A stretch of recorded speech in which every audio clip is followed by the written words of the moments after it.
दोस्तों, आज की यह शिक्षाप्रद कहानी आपको सिखाएगी कि जीवन में खुद को और अपने अशांत मन को कैसे शांत रखा जा सकता है। यह कहानी एक राजा और एक महान बौद्ध भिक्षुक की है। भारत के दक्षिण राज्य में एक बहुत ही समृद्ध राजा हुआ करते थे, जिनका मन कुछ समय से बहुत ही अशांत चल रहा था। वह राजा अपने मन को शांत करने का बहुत प्रयास किया करते थे, लेकिन उसका मन शांत नहीं हो पाता था।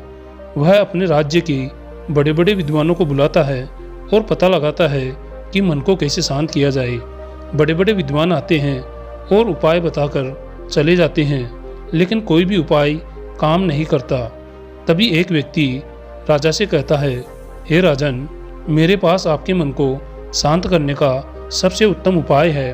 राजा उस व्यक्ति की बात सुनकर बहुत खुश हो जाते हैं और उस व्यक्ति से कहता है कि अगर तुमने ऐसा कर दिया तो मैं तुम्हें मनचाहा धन प्रदान करूंगा। यह सुनकर व्यक्ति बोला, राजन, तुम्हारा मन मैं तो शांत नहीं कर सकता, पर एक सन्यासी है जो आपका मन शांत कर सकता है। वह कोई आम सन्यासी नहीं, बल्कि वह दुनिया का सबसे बड़ा विद्वान सन्यासी है। वो आपका समाधान जरूर कर देगा। राजा उस व्यक्ति से कहते हैं, कहाँ मिलेगा यह सन्यासी? व्यक्ति ने कहा, चलिए मेरे साथ, मैं आपको उस जगह के बारे में बताता हूँ जहाँ आपको वो सन्यासी मिल जाएगा। कुछ दूर चलने के बाद वह राजा को एक पहाड़ी दिखाता है, जिसका रास्ता जंगलों के बीच से होकर गुजरता है।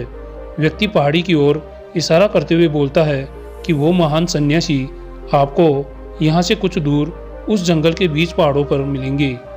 राजा अपने मंत्री और कुछ सैनिकों के साथ जंगल से होता हुआ उस पहाड़ी पर पहुँचता है। पहाड़ी पर उसे वो सन्यासी मिलते हैं जो कुछ काम कर रहे होते हैं। ये सन्यासी कोई और नहीं बल्कि बोधिधर्मन महात्मा बुद्ध होते हैं।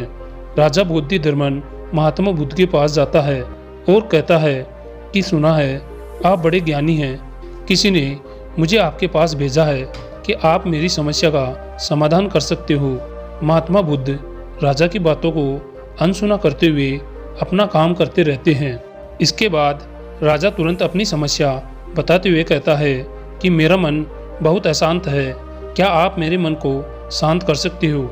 यह सुन महात्मा बुद्ध राजा की ओर देखते हैं और मुस्कुराते हैं। फिर राजा से पूछते हैं, तुम्हारा मन अशांत क्यों है? राजा कहता है, वैसे तो मेरे पास किसी भी चीज़ की कोई कमी नहीं है।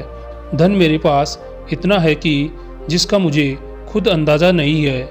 मुझे सभी सुख सुविधाएं उपलब्ध हैं। भगवान ने मुझे दुनिया की सारी दौलत और संपत्ति दी है, लेकिन बस एक चीज़ की कमी है, मेरे अंदर मेरा मन अशांत रहता है। यदि यह कभी कभी शांत भी हो जाता है तो यह कुछ देर बाद फिर से अशांत हो जाता है। क्या आप मेरे मन को शांत कर सकते हैं? मैं बड़ी आशा लेकर आपके पास आया हूँ। बाकी तो मैंने सभी उपाय करके देख लिए, अब आप ही मेरी अंतिम आशा हो। बोधिधर्मन महात्मा बुद्ध उस राजा से कहते हैं, बिल्कुल, मैं तुम्हारे मन को शांत कर सकता हूँ। यह सुन राजा बहुत ही खुश हो जाता है। राजा कहता है, उसके लिए मुझे क्या करना होगा? महात्मा बुद्ध मुस्कुराते हैं और कहते हैं, कल सुबह तुम मेरे पास आना और ध्यान रहे अकेले आना है। राजा कहते हैं, ठीक है, मैं कल सुबह आपके पास आ जाऊँगा। महात्मा बुद्ध कहते हैं, एक बात और ध्यान रहे कि अपने अशांत मन को अपने साथ लाना। यह सुनकर राजा चौंक जाता है और सोचता है, यह कैसी बात कह दी। राजा कहता है, आपने क्या कहा? कृपया एक बार और कहे, शायद मेरे सुनने में त्रुटि हुई हो। बोधिधर्मा फिर से वही बात कहते हैं, तुम कल सुबह जल्दी आना और अपने अशांत मन को अपने साथ लेकर आना। कहीं ऐसा ना हो कि तुम अपने अशांत मन को अपने महल ही छोड़ के आ जाओ।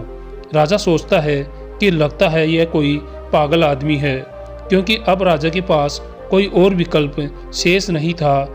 इसलिए राजा सोचता है कि एक बार प्रयास कर ही लेते हैं। तो वो बोधिधर्मन महात्मा बुद्ध से कहता है, ठीक है, मैं अशांत मन को साथ लेकर आऊँगा। अगले ही दिन राजा सुबह सुबह बोधिधर्मा के पास पहुँचता है और कहता है, मैं आ गया हूँ।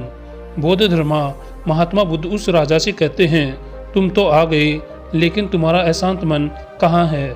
लाओ, उसे मुझे दे दो, मैं उसे अभी शांत करके तुम्हें वापस दे देता हूँ। राजा कहता है, आप ये कैसी बातें कर रहे हैं? आप इतने महान सन्यासी होकर यह भी नहीं जानते कि मन कोई ऐसी वस्तु नहीं है जिसे मैं उठाकर आपको लाकर दूं। मन तो मेरे भीतर है। बौद्ध धर्मा महात्मा बुद्ध उस राजा से कहते हैं, तो ठीक है, आओ यहाँ बैठो और अपनी आंख बंद करके उस अशांत मन को अपने भीतर खोजो। राजा अपनी आंख बंद करके अशांत मन को भीतर खोजने की कोशिश करता है। कुछ देर आंख बंद करके बैठे रहने के बाद बौद्ध धर्मा राजा के कंधे पर हाथ रखते हैं और कहते हैं, आंख खोलो राजन। जैसे ही राजा ने अपनी आंखें खोली तो बौद्ध धर्मा महात्मा बुद्ध उस राजा से पूछते हैं, क्या तुम्हें तुम्हारा अशांत मन मिला? इस पर राजा कहता है, नहीं।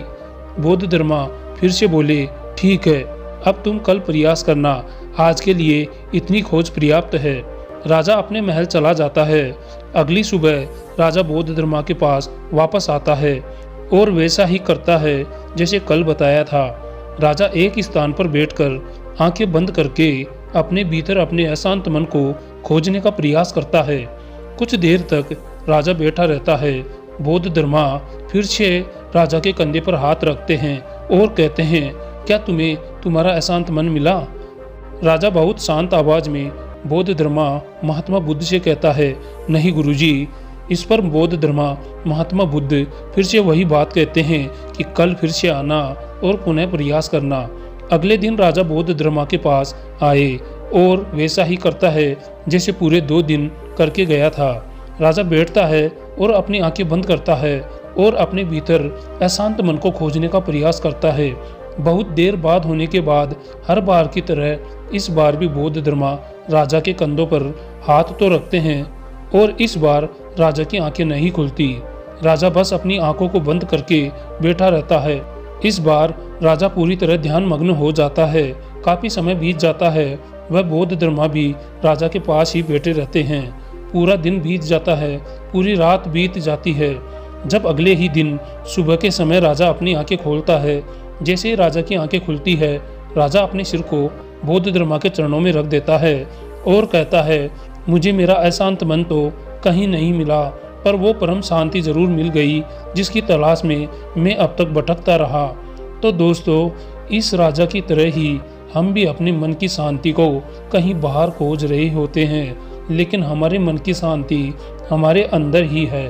उसे शांत मन से बैठकर आपको खोजना पड़ेगा।